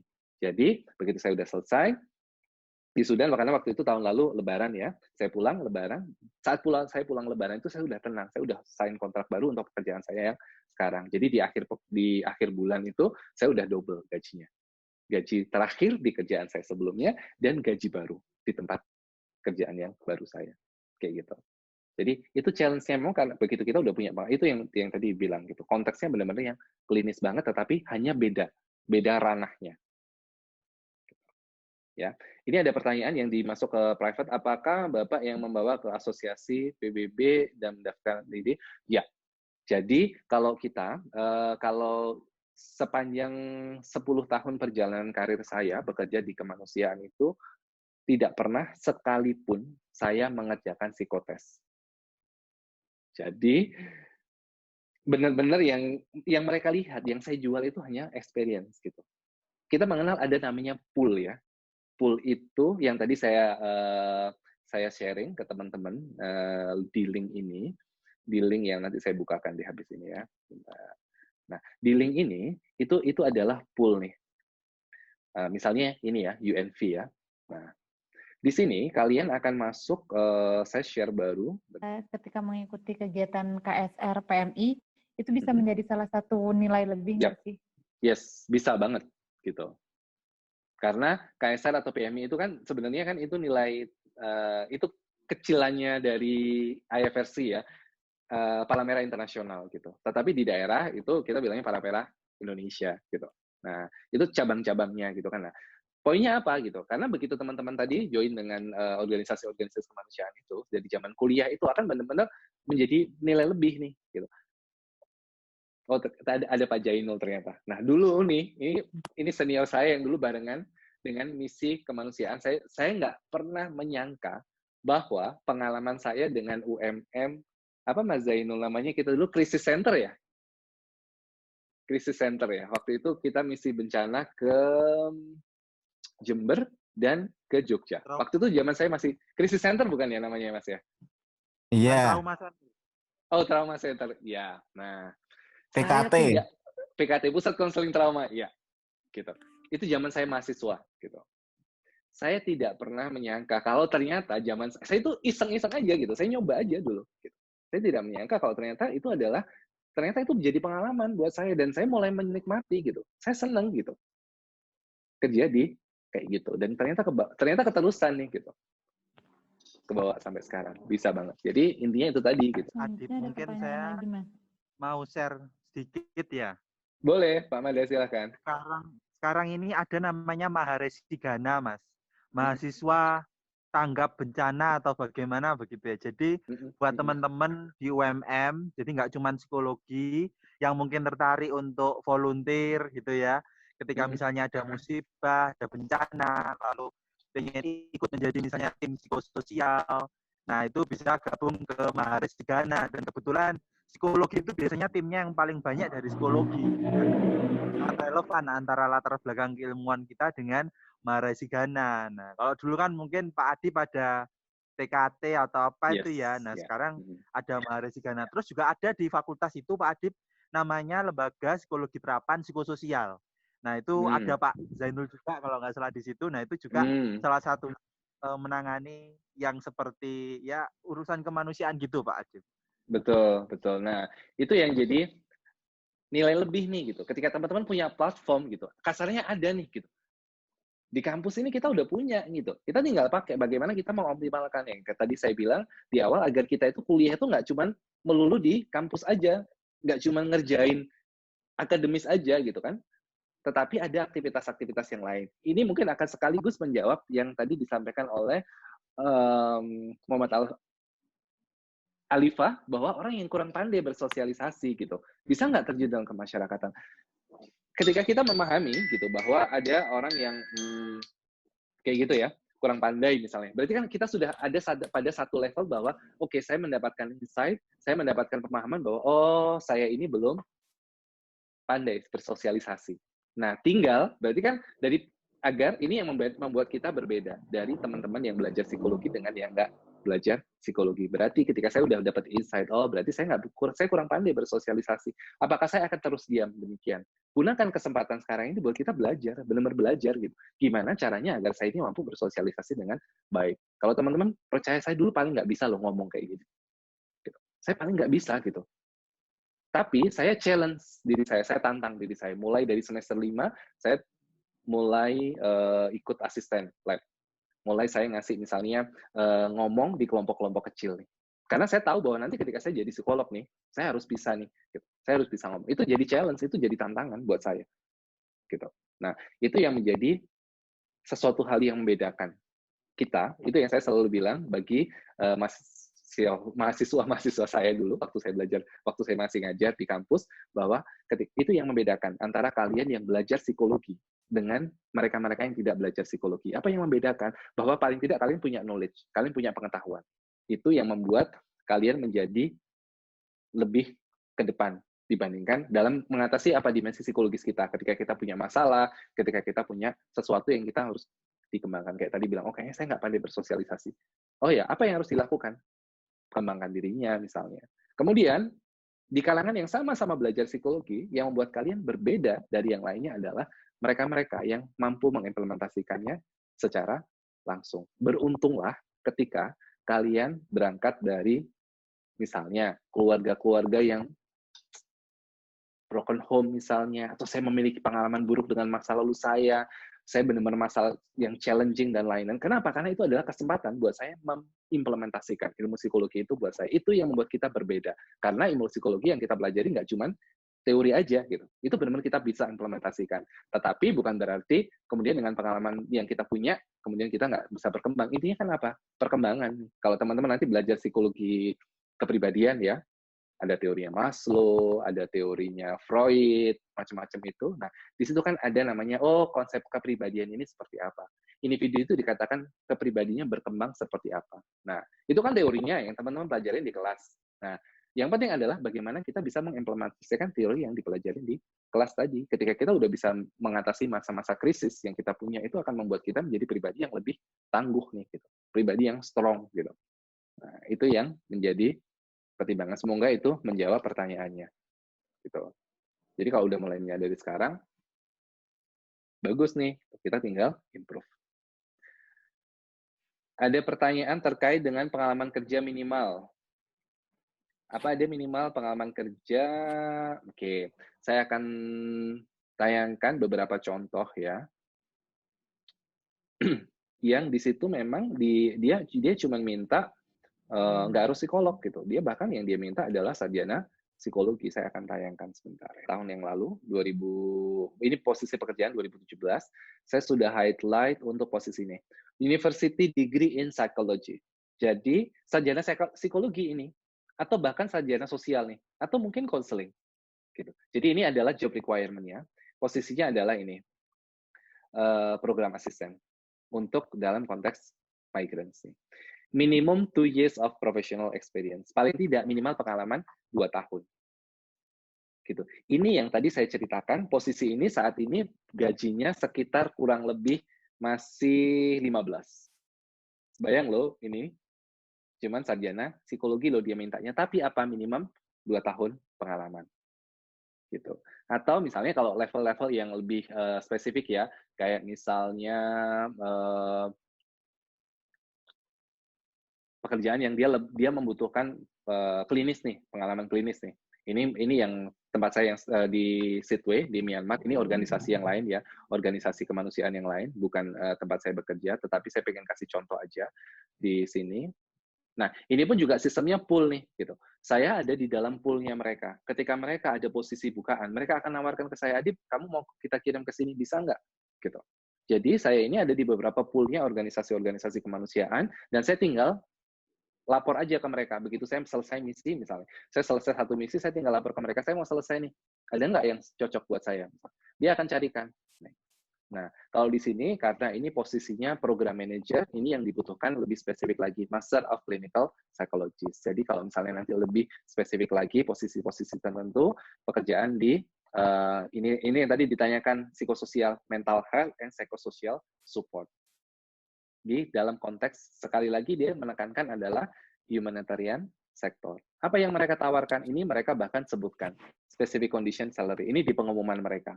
Jadi di kebanyakan vacancy atau posisi-posisi pekerjaan yang mereka publikasikan, itu mereka sudah mencantumkan gaji. Berapa gaji yang kira-kira akan diberikan. Ini gaji bulanannya kurang lebih sekitar 2.000 sampai 2.300. Paling tidak sekitar 37 juta satu bulannya. Ada namanya per dim, jadi ini yang saya bilang tadi bersih. Jadi ketika misalnya teman-teman nanti dapat gaji bulannya sekitar 30 juta, ini bersih. Kenapa saya bilang bersih? Karena selama di misi kita dapat namanya per dim atau living allowance. Ini yang kita pakai buat makan. 7 juta ini kita pakai buat makan aja. Buat makan aja ya, karena tempat tinggal ditanggung sama mereka. Karena kita, yang tadi saya bilang, yang saat saya misi di South Sudan, saya tinggal di kontainer dan lain-lain, kan saya nggak bayar. Itu dibayar oleh mereka. Tapi saya masih dapat segini loh buat makan. Mau makan apa sih 7 juta satu bulan? Ditambah karena ini konteksnya tadi saya bilang konteksnya agak sulit ya, kita masih dapat namanya country allowance sekitar 150 euro, kurang lebih sekitar 2,5 juta. Di luar gaji yang kita dapetin. Jadi ini yang masuk bersih, benar masuk ke rekening kita itu sejumlah ini loh. Gitu. Ditambah ini 16%. Oh, ada tambahan lagi ternyata untuk non-French citizen karena organisasi ini adalah organisasi punyanya Prancis ya. Jadi kita orang Indonesia ini ada tambahan lagi. Segini allowance-nya. Kalau ada tambahannya sekian. Itu masuk ke rekening kita. Nah, ini yang tadi saya bilang RNR 20 RNR per year. Jadi ketika kita bekerja di tempat yang tempat konflik tadi, kita kan diharuskan setiap 7 minggu keluar dari negara itu. Nah, ketika kita keluar dari negara itu yang saya bilang dengan RNR, Rest and Recuperation 21 tahun. Dan kita keluar bukan hanya disuruh keluar, tetapi keluarnya juga dibiayai sama mereka. Gitu. Jadi itu terkait dengan pengalaman. Kurang lebih semoga terjawab. Paling tidak 2 tahun. Ya. Tadi ada tambahannya, Mas. Itu apakah gender berpengaruh terhadap pekerjaan yang Mas ambil sama kendala dari untuk bidang psikologi klinisnya seperti apa? Oke, jadi gender tidak berpengaruh sama sekali karena kita bekerja untuk pekerjaan kemanusiaan itu mereka sangat-sangat appreciate. Saya akan tunjukkan vacancy, mungkin saya masih ada sebentar ya. Bahkan di situ di dalam vacancy mereka pun juga disebutkan pekerjaan kemanusiaan itu mereka benar-benar respect, bahkan ada beberapa pekerjaan yang dia sifatnya disabilitas gitu ya. Ada posisi-posisi yang dia benar-benar menekankan bahwa mereka dengan disabilitas mereka sangat-sangat dianjurkan untuk melamar, kayak gitu. Perempuan, female candidates are strongly encouraged to apply misalnya. Kandidat perempuan itu sangat-sangat dianjurkan untuk melamar misalnya, kayak gitu. Ada beberapa yang memang dia disebutkan nih gitu. Saya lagi carikan ada satu pengumuman yang memang di situ dia benar-benar disebutkan gitu dengan jelas bahwa pekerjaan itu memang tidak mendiskriminasi orang berdasarkan seks, gender, segala macam gitu. Itu nggak ada ininya sama sekali. Di situ benar-benar dia pertegas gitu. Sejak dari pengumuman itu mereka sudah sebutkan gitu. Saya akan contohkan, semoga masih ada di vacancy itu. Biasanya di bagian akhir nih. Nih, ada disclaimer. Nih, di bagian akhir setiap vacancy pekerjaan dia sebutkan nih. Tidak ada biaya yang dibayarkan gitu kan. Tidak menggunakan logo dan lain-lain gitu kan, termasuk di dalamnya nih. Notice there is no application process. Jadi bahkan karena ada beberapa pekerjaan-pekerjaan misalnya di perusahaan-perusahaan tertentu mereka yang terdiagnosa positif dengan HIV/AIDS mereka tidak bisa melamar misalnya. Nah, dalam konteks pekerjaan ini di sini bahkan dia sebutkan dengan jelas. Tidak ada kaitannya dengan screening information terkait dengan HIV/AIDS karena kita sangat-sangat menghargai privacy. Nggak ada diskriminasi based on this one. Gitu. Ini kan isu yang HIV itu isu yang sangat spesifik, sangat sensitif sekali loh. Gitu. Bahkan di sini pun mereka sangat-sangat appreciate, mereka sangat-sangat menghargai. Dan mereka akan diterima, apalagi ngomongin soal gender dan lain-lain gitu.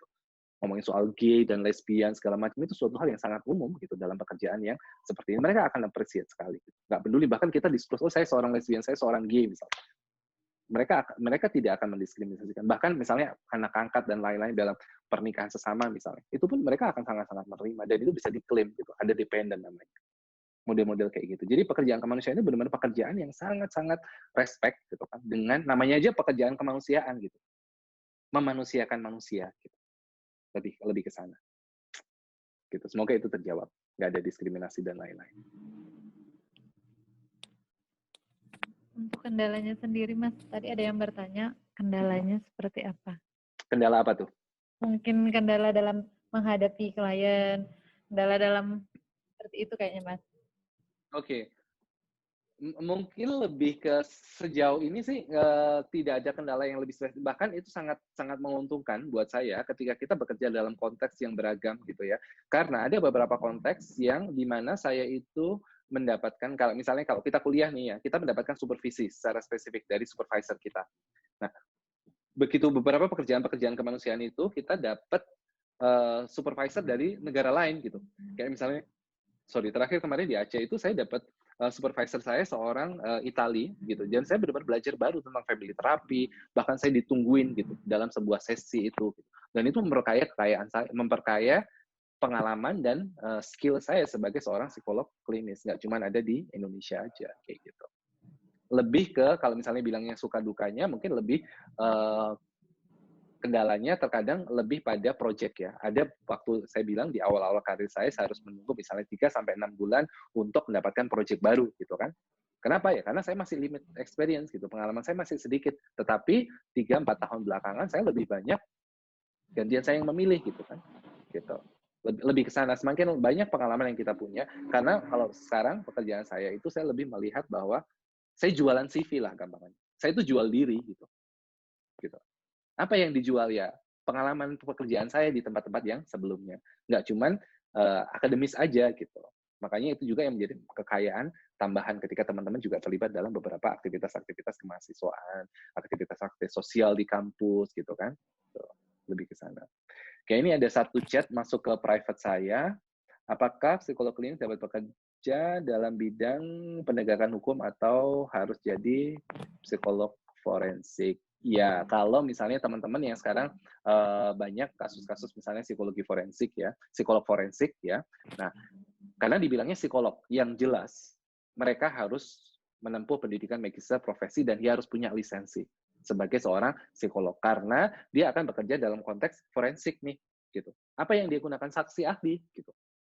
Saksi ahlinya dalam apa? Ya, dia harus membuat justifikasi gitu. Kalau psikolog forensik itu kan kalau yang tadi saya bilang contoh pekerjaan saya akan adalah bagaimana saya bekerja dalam konteks kemanusiaan. Bagaimana saya mengimplementasikan ilmu psikologi klinis saya dalam bidang kemanusiaan. Kalau forensik ini bagaimana dia seseorang itu mengimplementasikan ilmu psikologi klinis dengan justifikasi dia sebagai seorang psikolog klinis untuk dalam ranah hukum.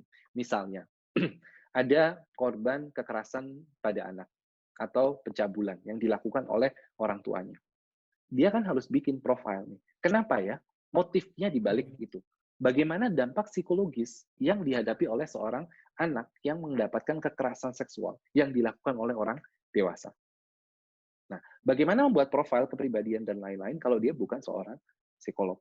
Dia harus membuat itu dan itu dibahasakan ke dalam bahasa hukum. Karena bahasa hukum itu agak sedikit berbeda. Tujuannya apa? Untuk memberatkan sanksi daripada si terdakwa tadi. Gitu. Lebih ke sana. Jadi pasti dia harus, karena dibilangnya psikolog forensik ya, maka dia harus mendapatkan gitu, license, gitu, mendapatkan ilmu izin praktek, lisensi sebagai seorang psikolog klinis. Gitu. Untuk wanita apa bisa bekerja? Oh, banyak banget teman-teman saya yang cewek. Jadi, pasti bisa. Permisi, Pak. Boleh. Saya mau bertanya, Pak. Sebelumnya, nama saya Nur. Pertanyaan saya terkait ini, Pak. Kan sekarang lagi pandemi ya, Pak. Kan pekerjaan yang berkaitan dengan manusia ini kan, apalagi yang misalkan kok saya lihat tadi dari pengalaman Bapak, itu kan pekerjaan yang dimana kita bersentuhan langsung dengan masyarakat. Nah, betul. Dalam kondisi pandemi ini, kira-kira kendala terkena dampak sekali nggak Pak terkait kerjaan Bapak ini? Karena kan kalau misalkan harus lewat daring kan, ini ya tidak ada feel human touch-nya, maksudnya secara langsung gitu. Kan akhirnya kan ada batasan-batasan sehingga biasa itu terjadi bias gitu, Pak. Nah, kira-kira bagaimana menurut dampaknya lalu yang dilakukan ketika pandemi ini seperti apa, Pak, dengan profesi-profesi pekerjaan seperti Bapak ini? Baik, terima kasih pertanyaannya saya jawab ya. Ada dampaknya bisa dua, positif dan negatif. Ya, negatifnya adalah saya mestinya bisa pulang sebelum Lebaran karena saya harus break libur ya. Saya harus libur kemarin awal Mei, saya itu sudah beli tiket jauh-jauh hari sebelumnya, saya harus pulang, tetapi karena kondisi pandemik saya jadi nggak bisa pulang dan sampai sekarang saya masih kecantol di sini. Saya belum bisa pulang. Sisi negatifnya. Sisi positifnya dari sisi saya pribadi gitu kan, karena sekarang dengan konteks pandemik gitu ya, konteks pandemik itu membuat dampak yang lebih luas. Itu kan situasi emergensi yang tadi saya bilang bahwa kalau situasi-situasi emergensi yang sebelumnya itu kan dalam konteks disaster, bencana alam gitu kan, konflik. Nah, sekarang ini kan outbreak nih, outbreak atau pandemic. Pandemic itu ternyata nggak cuma di tempat kita aja, nggak cuma di sini aja, bahkan seluruh dunia nih. Nah, ini juga menjadi salah satu contoh pekerjaan yang saya kerjakan saat ini. Sisi positifnya apa ya? Ketika beberapa orang, mohon maaf, beberapa mungkin ada yang kehilangan pekerjaan karena situasi pandemi, itu membuat saya, isu kesehatan mental itu justru menjadi isu yang sangat panas lah sekarang kasarannya. Isu yang menjadi sangat-sangat dibutuhkan. Sehingga mereka sangat-sangat butuh orang-orang seperti saya. Tetapi, sekali lagi yang saya kerjakan sekarang, saya bukan lagi berinteraksi langsung gitu. Tetapi saya lebih pada program. Saya bikin program gitu. bikin online, kuliah-kuliah online misalnya, lebih ke sana. Dan itu karena kan konteksnya sekarang saya ada di Myanmar dan notabene mereka tidak semuanya mampu berbahasa Inggris, dan untuk menjaga kualitas layanan dari kesehatan mental dan psikososial tadi akan lebih baik ketika itu diberikan dalam bahasa lokal. Nah, sehingga yang saya kerjakan lebih ke sana gitu. Bagaimana saya mensupervisi staf-staf lokal. Memang kendalanya adalah terbatas gitu. Tetapi bagaimana situasi ini yang memang kita harus siasati. Misalnya, ketika saya bikin konsep training, metodenya, kalau misalnya sebelumnya dengan metode-metode yang live training yang ketemu langsung, berinteraksi dengan manusia, maksimal pesertanya bisa sampai 30 atau 40 orang. Tetapi kalau dalam konteks yang online, untuk menjaga tetap berinteraksi, ketika saya bikin training online, saya tidak akan membiarkan semuanya tanpa kamera menyala. Saya akan meminta mereka untuk menyalakan kamera mereka. Tujuannya untuk apa? Untuk saya build attachment, membangun relasi dengan mereka. Itu salah satunya. Kemudian saya batasin maksimal satu sesi itu 10 orang. 10 orang, dan selain 10 orang maksimal waktunya itu cuma 2-3 jam. Kalau training atau capacity building seharian misalnya, itu bisa sampai dari jam 9 pagi kita sampai jam 4 sore. Itu masih karena kan training langsung nih. Tapi kalau dalam konteksnya online ya mau nggak mau itu sangat-sangat terbatas gitu. Karena kemampuan konsentrasi seseorang pun juga sangat terbatas, apalagi dalam konteks media seperti ini. Makanya kita benar-benar dibutuhkan gitu kan. Kalau sekarang nih, ketika misalnya nih, saya ngoceh gitu ya, saya cerita tapi saya nggak akan nyalakan kamera. Teman-teman nggak bisa ngelihat saya gitu. Kayak gimana kira-kira rasanya gitu kan? Nggak ada gitu, nggak ada interaksi gitu. Cuma ngedengar kayak dengerin suara dari radio aja gitu. Tapi begitu saya nyalakan kamera, ini adalah salah satu upaya untuk build attachment gitu, membangun kelekatan, membangun komunikasi. Begitu juga dengan service atau layanan. Memang nggak bisa gitu. Protokolnya sekarang kita nggak boleh ketemu langsung. Apalagi di sini ya, di Myanmar ini, pemerintah sangat-sangat tegas dan disiplin gitu. Kita bahkan bisa didenda sampai 500.000 kalau kita nggak pakai masker keluar. Gitu. Jadi itu ya memang mau nggak mau itu terbatas sekali gitu. Bagaimana kita bisa memberikan layanan kesehatan mental tetapi dengan media-media online yang demikian gitu. Karena memang itu harus kita atasin gitu. Mau nggak mau gitu. Semoga terjawab ya. Terima kasih Pak. Ya, Sangat. sama-sama. Karena saya penasaran. Boleh, silakan. Iya Pak, saya kembalikan ke moderator. Maaf sebelumnya, dari teman-teman ada yang ingin ditanyakan lagi? Ini ada pertanyaan yang masuk. YPP tadi perlu berbakat atau coba aja. Jadi yang tadi saya bilang Young Professional Program itu adalah program punyanya United Nations, dari pertanyaan dari Ryan ya. Ryan masuk aja ke sana ya, masukin aja profilnya karena kita nggak pernah tahu. We never know. Karena mereka yang seleksi gitu. Saya selalu bilang bahwa never limit yourself. Jangan pernah batasin diri kita. Karena pokoknya apapun kesempatan teman-teman punya, coba aja, masukin aja. Jangan mundur duluan sebelum kita nyoba gitu. Kalau kita udah nyoba dan kita udah ya udah gitu. Bahkan kalau misalnya saya dengan posisi yang sekarang itu, kalau kita bilang soal penolakan gitu kan, kita bilangnya regret letter ya. Regret letter itu ketika saya ngelamar pekerjaan, biasanya 1 atau 2 bulan setelah interview, biasanya saya dapat umpan balik bahwa misalnya saya nggak dapat. Itu nggak sekali 2 kali, dan itu nggak bikin saya menyerah gitu. Coba lagi, coba yang lain. Jadi begitu dalam satu masa, saya bisa aja masukin lamaran ke kemana-mana gitu. Yang tadi saya bilang 2-3 tahun pertama karir saya yang employer yang memilih saya. Jadi pekerjaan mana yang datang duluan itu yang saya ambil. Tetapi 2-3 tahun belakangan gantian saya yang milih. Mana yang pekerjaan yang saya suka? Oh kayaknya ini nggak cocok. Saya nggak terlalu suka. Saya udah dapat offer nih. Saya tinggal iya atau nggak. Gantian saya nggak ambil. Gitu. Intinya apa? Coba. Gitu. Masukin aja. Nanti kan teman-teman akan di rekrutmen, di tes. Gitu. Direkrut, di interview, ada tesnya dan lain-lain. Gitu. Tapi paling tidak ketika sekarang tertarik dengan pekerjaan itu dari awal udah di mindset. Beberapa tadi sudah saya sampaikan tips-tipsnya apa yang harus dilakukan, setahap demi setahap apa yang harus dilakukan. Gitu. Lebih ke sana. Katanya kalau jadi psikolog itu harus bisa mengendalikan emosi. Apa ada caranya? Nggak selalu gitu. Psikolog itu juga manusia.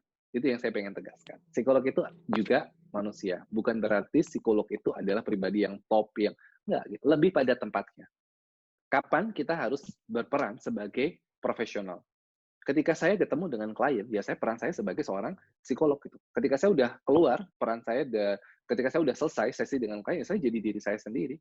Ketika saya ngerasa sedih, ketika saya pengen marah, ya lihat konteks gitu. Lebih ke sana. Paling tidak, yang membedakan saya dengan orang-orang awam adalah saya tahu gitu bagaimana mengekspresikan emosi itu dengan cara yang lebih positif, yang lebih sehat misalnya. Atau at least saya punya self awareness atau kesadaran diri yang bagus. Oh ya, sekarang saya capek nih. Gitu. Saya sekarang lagi dalam state yang nggak stabil. Saya marah, saya sedih, saya kecewa. Paling nggak saya mengidentifikasi perasaan itu dan saya temukan cara yang terbaik apa yang harus kita lakukan. What should we do? Gitu. Karena psikolog juga manusia loh. Bukan berarti psikolog itu nggak boleh sedih, psikolog itu nggak boleh marah, psikolog itu enggak. Gitu. Lebih pada tempatnya aja. Karena psikolog juga manusia. Gitu.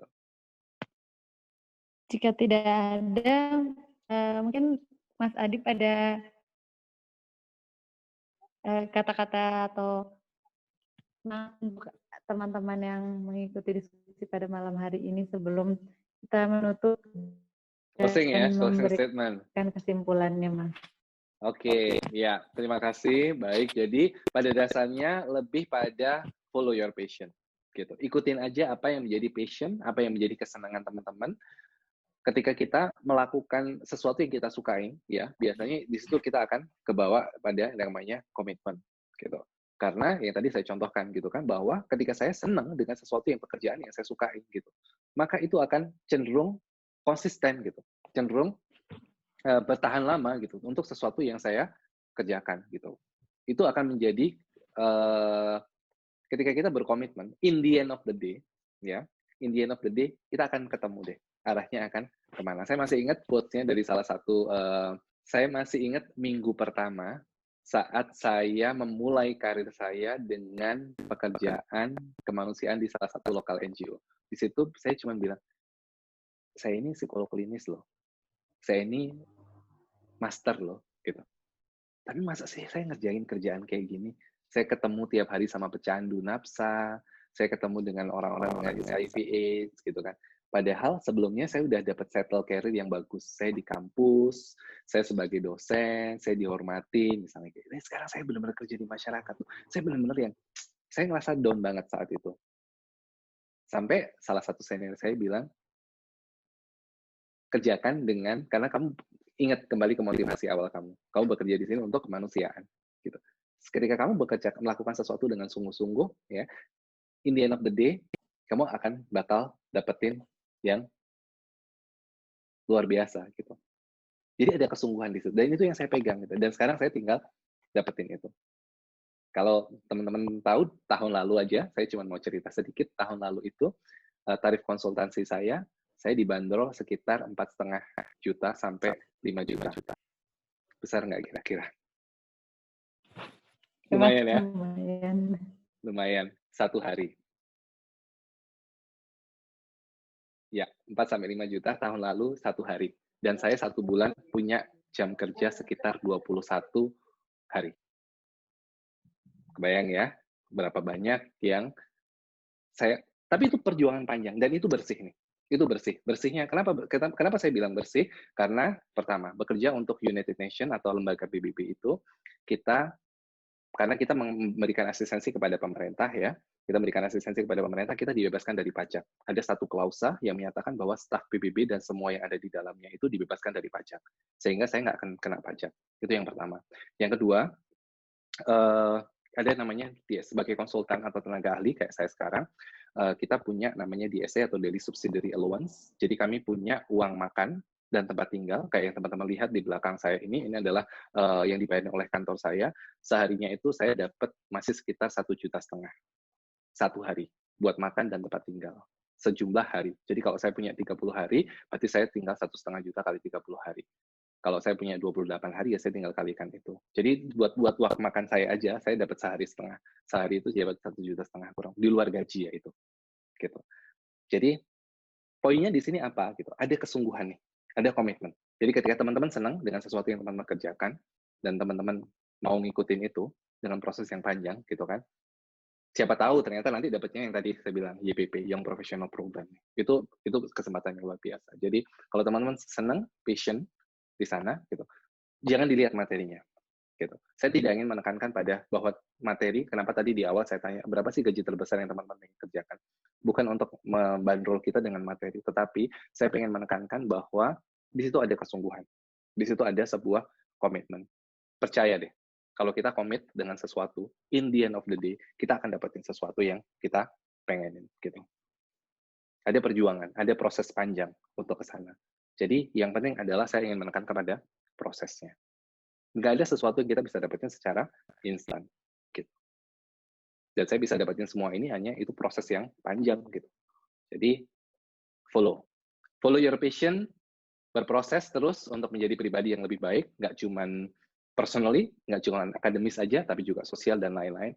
Percaya deh, kalau teman-teman ikutin itu, nanti di akhir masa studi atau bahkan beberapa tahun ke depan, akan jadi orang yang mungkin jauh lebih baik dari saya. Gitu.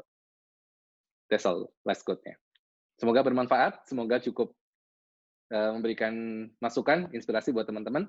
Feel free to reach me, kalau misalnya ada yang mau ditanyakan, diskusi lebih lanjut. Ya. Sebelumnya, saya ingin menyimpulkan hasil diskusi kita pada malam hari ini, yaitu psikologi klinis tidak hanya bekerja sebagai tempat sesi konseling saja, atau pekerjaannya cuma di RS, cuma di rumah sakit saja. Tapi untuk pengaplikasian psikologi klinis itu bisa di mana aja selama kita bertemu dengan manusia. Nah, untuk mencapai, ketika kita ingin mencapai sesuatu hal yang kita inginkan, kita harus mengikuti passion yang kita miliki, karena dengan kita mengikuti passion yang kita miliki, kita bisa mencapai sesuatu hal yang memang ingin kita kerjakan dan sesuai dengan apa yang kita inginkan. Mungkin dari saya sekian, saya ucapkan terima kasih banyak pada Mas Adib, dan saya ucapkan terima kasih banyak pada teman-teman yang sudah mengikuti kegiatan kita pada malam hari ini. Sekian dari saya. Wabillahi taufiq wal hidayah. Wassalamualaikum warahmatullahi wabarakatuh. Jika ada kesalahan, saya mohon maaf. Sekian.